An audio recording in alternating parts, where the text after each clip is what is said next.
Bonjour à tous, merci de vous informer sur France 24 et bienvenue dans Autour du monde. À la une de cette édition, l'Ukraine et la Russie qui lancent une offensive terrestre dans la région de Kharkiv. On commence donc par cette offensive terrestre lancée par la Russie dans la région de Kharkiv, c'est dans le nord-est de l'Ukraine. Les autorités ukrainiennes procèdent actuellement à l'évacuation des civils dans la zone. Volodymyr Zelensky évoque une bataille féroce. Léo Péchard. Une offensive terrestre à Rafah conduirait à une catastrophe humanitaire colossale, prévient le secrétaire général de l'ONU. Les Nations Unies, selon lesquelles plus de 110 000 personnes ont fui la localité du sud de l'enclave. Les précisions de Ludovic de Foucault, notre envoyé spécial à Jérusalem.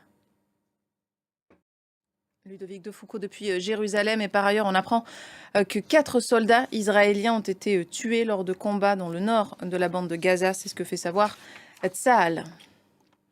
Fin de tournée européenne pour Xi Jinping. Après la France et la Serbie, le président chinois est en Hongrie ce vendredi.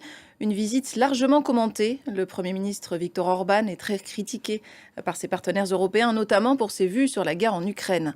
Alexandre Guin. On en vient à ces manifestations d'ampleur en Arménie. Des dizaines de milliers de personnes rassemblées hier dans les rues de la capitale. Manifestation contre la décision du gouvernement de céder des terres à l'Azerbaïdjan voisin. Les explications de Nicolas Chamontin. Au Tchad, important dispositif de sécurité déployé dans certains quartiers de N'Djamena après l'annonce de la victoire de Mahamat Idriss Déby à la présidentielle. Le chef de l'État sortant a recueilli 61,03% des suffrages selon les résultats officiels provisoires. Résultat contesté par son concurrent Succès Masra qui appelle à la mobilisation. Alexandre Guin.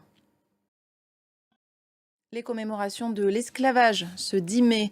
Trop longtemps, un voile a été jeté sur ce passé, c'est ce qu'a déclaré Gabriel Attal qui préside.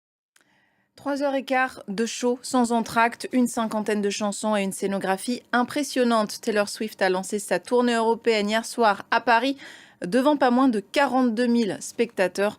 On revient sur cette soirée avec Julie Rico.